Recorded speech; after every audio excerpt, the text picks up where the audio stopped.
All right, talk about setting a high bar. I guess the Chat GPT moment's replaced the quote-unquote iPhone moment. So I'm sure you were watching this. I'm sure you've been talking a lot about this with investors and other people. What was your take on the announcement that the Vera Rubin's in full production? What do you think this means for Nvidia going forward? And this whole idea that they're going to push into physical AI, which would seem to be just another source of revenue. Yeah, on the first one, Vera Rubin, obviously it's a positive. I mean, I don't think any people were positioned or expecting some sort of disappointment in terms of when we were going to get a launch date. It's obviously been confirmed now for second half, so that's a positive. Remember, it's predecessor to the Blackwell. There was a lot of delays given just the sophistication of the step up. But again, very, very positive. It just kind of reinforces that Nvidia is still the 800-pound gorilla in the room. And since they've added Anthropic as a large language model partner, they pretty much partner with every major customer out there. And as they continue to kind of execute, they're going to continue to grow with the market. So that's the positive on Vera Rubin. No negative surprises. In terms of physical AI, yeah, that dominated the first half of the presentation. I wouldn't say it's incremental to the near-term narrative of the stock price per se. But we know physical AI, there's a lot of focus out there, a lot of excitement when it comes to robotics, autonomous, and who that plays right into the hands to is Elon Musk and what Tesla plans to do in the years ahead with both their broadening robotaxi rollout, cybercab. It just kind of right into their sweet spot. All right. A lot of partnerships announced. Cadence, Synopsys, Palantir, Siemens. Kind of mixed reaction on the stocks, at least right now in the pre-market. What do you think these partnerships, we talk a lot about circular funding and just these continuous stream of announcements of partnerships. What do you think those really mean for those companies? The idea of partnering with Nvidia. And also, I think it's fair to point out, Nvidia has partnerships with just about everybody. Yeah, I think it's a positive, and it just kind of shows, what Jensen and his management team have kind of their strategy has been over the past few years. They don't just want to go it alone. They want to kind of broaden out into the ecosystem as much as possible. That way, if one partner has a hiccup, well, they can just fall back, rely on kind of other relationships that they built. So, I mean, I think that's just building a very sound, strategic, healthy supply chain. They continue to kind of emphasize that strategy. In terms of the stock just not really working, it was flat in Q4. It's up about 50 basis points as we're speaking right now. Sentiment's already positive. I mean, it's not euphoric. That's the key for the upside. But it's just one of those names that's sort of fallen victim to the broadening out of the AI trade. I think you kind of touched on it earlier, as well as memory names have been re-rated aggressively to the upside. Opticals have been going bananas as well.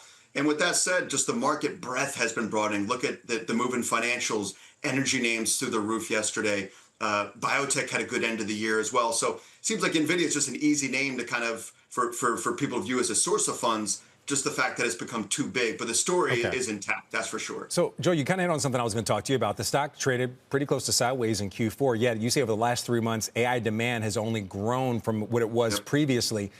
I understand what you're saying with the opticals and some other plays when it comes to memory, but isn't that also part of the market broadening out? What signs are you seeing very clearly that demand for quote-unquote AI is increasing?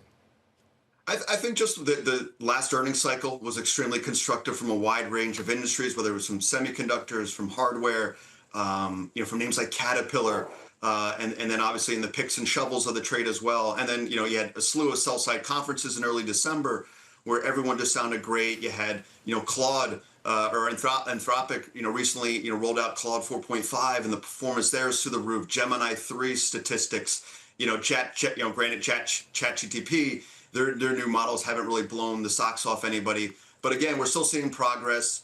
And again, the data and the checks just remain very consistent with what you want to see as the trade kind of continues to digest. And remember, we're entering year 4 of ChatGPT. And, things just don't go straight up. But again, the math, in my opinion, for Nvidia isn't challenging. $9 in EPS for 26, throw a 25 multiple on that, 2.25. And I think that's pretty conservative as well.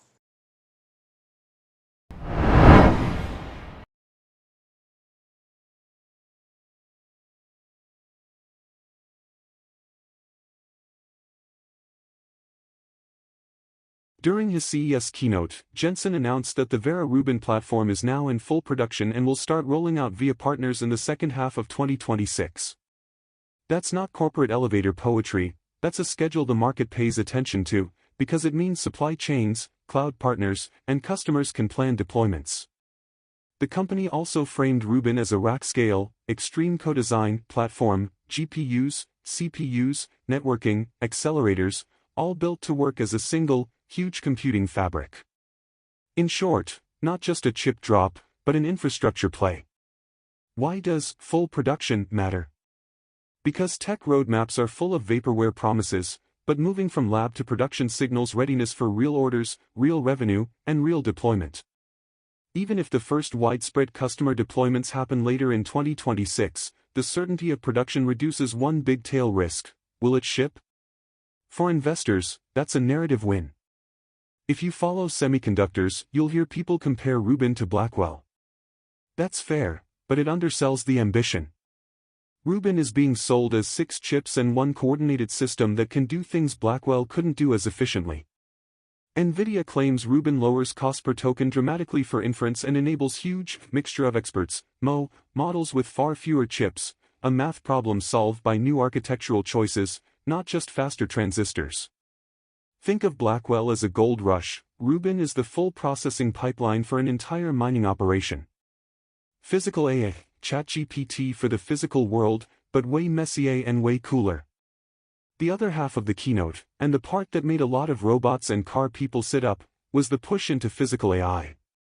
That's the idea that language models will be stitched into systems that perceive, decide, and act in real time, robots that reason, cars that plan like humans, factories that reconfigure themselves on the fly. Nvidia introduced Alpamayo, a reasoning stack aimed at autonomy, and showed a Mercedes-Benz CLA demo that's meant to be a glimpse of conversational, reasoning-enabled driving. The company called this a ChatGPT moment for the physical world, and that's not hype, it's a framing. The same reasoning tech that runs a chatbot can, in theory, help a car decide whether to blow past a stalled bus or wait it out. Here's the rub: moving from chatting to acting is hugely harder. Sensors fail, weather happens, people do bizarre things. That's why the physical AI label is both thrilling and cautious. Thrilling because the prize is enormous, cautious because the engineering and safety bar is sky high. Multiple outlets, from Nvidia's own newsroom to Wired, Barron's, and Tech Press, reported Jensen's message: Vera Rubin chips are in production and Rubin systems will ship via cloud and system partners in the second half of 2026. The official messaging highlights improvements in inference cost, modular rack architecture, third-gen confidential computing, and a suite of new networking pieces, Spectrum X, Connect X, 9, that are coded to play together. In short, this was not a one-liner, it was an entire systems announcement. By the way, if you are getting some insight from the content so far and want more like this, like the video, it means much to us, or hit the subscribe button and comment the word more. Just go ahead and type the word more so I know. Now that you have commented, let's continue. That combination of hardware and software integration is Nvidia's playbook. Don't sell only silicon, sell the whole environment. Partners like AWS, Microsoft, CoreWeave-type cloud providers and boutique accelerators were name-dropped as first adopters, and that helps the "this will get used" story. The 800-pound gorilla idea, and why partners matter. Nvidia is the 800-pound gorilla. That's not just chest thumping, it's a fact of ecosystem gravity. But Jensen's strategy has never been to go it alone. Nvidia is proliferating partners: Palantir, Siemens, various cloud providers, and a long list of systems houses, so that when a partner needs to ship a robotic stack or an automotive system, it's not all on one vendor.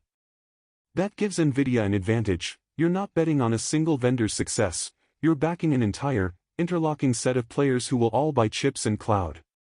The long-term effect is demand durability. If one partner stumbles, the rest still buy into the Rubin architecture. In short, ecosystem equals resilience. For the math crowd, that's a multi-year demand signal. For traders, it's a reason to call the stock sticky even during rotations. Isn't this incremental? The honest pushback. Some analysts said physical AI isn't necessarily a near-term stock mover. That's fair. Much of Rubin's revenue uplift and the gains from robotics will play out over multiple quarters or years. Markets, especially the short-term trading crowd, often price immediate earnings and cash flow, not discounted future infrastructure. So yes, Rubin is a huge strategic milestone, but it's not guaranteed to spike revenue in the next earnings call. Think of it as planting an orchard. The sapling must survive weather and pests before you harvest. That's the nuance. product wins the long game, quarterly P&Ls win the short game. Partners Parade, why the names matter, Palantir, Siemens, and the blitz of tie-ups. CES wasn't shy on partnership announcements.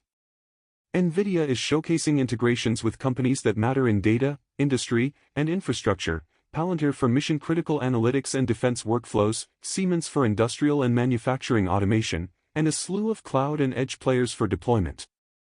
This is purposeful. Nvidia isn't just selling chips to AI startups, it's embedding Rubin into industries where the AI workload is mission-critical and repetitive. When you succeed across defense, manufacturing, and automotive, you get durable demand. Markets sometimes yawn at partner name drops, but when partners are real customers with procurement cycles and budgets, the announcements can set multi-year revenue arcs in motion. So what does physical AI mean for competitors and the broader market? Here's where things get cinematic. If Rubin lowers inference costs by an order of magnitude for some classes of models, and if partners actually deploy it at scale, several consequences follow: downstream platform winners, companies building robots, autonomous vehicles, and smart infrastructure will find a cheaper and more integrated stack that reduces engineering cost and time to deploy. Supply chain waves, system integrators, interconnect specialists, photonics companies, and even memory makers could see demand morph as workloads move to Rubin-style racks. Competition response: AMD, Google, and other silicon players will chase similar integration plays. Expect more announcements, more edge-focused chips, and aggressive pricing. Nvidia's lead matters, but execution by rivals will shape margins over time. If you're a trader, that's a map of where both upside and pressure could arrive. Note this as well. Even with Nvidia, there is something more you need: fear not, I am the first and the last. Revelation 1 verse 17 is a call to trust in Jesus and fear not. If any man worship the beast and his image, and receive his mark in his forehead, or in his hand, the same shall drink of the wrath of God, which is poured out without mixture into the sea of his indignation, and he shall be tormented with fire and brimstone in the presence of the holy angels, and in the presence of the Lamb. Revelation 14 verses 9 to 10. Want more information about this? Please check the description section. That's the end for now. If you have watched until the end, drop a comment like this: I stayed until the end. Just comment that I stayed until the end. When I see this comment, I will give you a heart. 3 more that I request from you. First, like this video, subscribe, and then turn on the notifications bell. If you do this, you greatly motivate me to continue bringing to you relevant information. Do not miss out on my future videos. All I am imploring you for is your subscription. Thanks for joining us today. Your support means so a lot to us. Do share this video to inform someone who may benefit. Please do watch the next video, subscribe to the channel, and share your insights about today's video. Wish you God's mercy and grace. Now is the time to prepare for eternity. See you in the next video by the mighty of Jesus our Lord and Savior.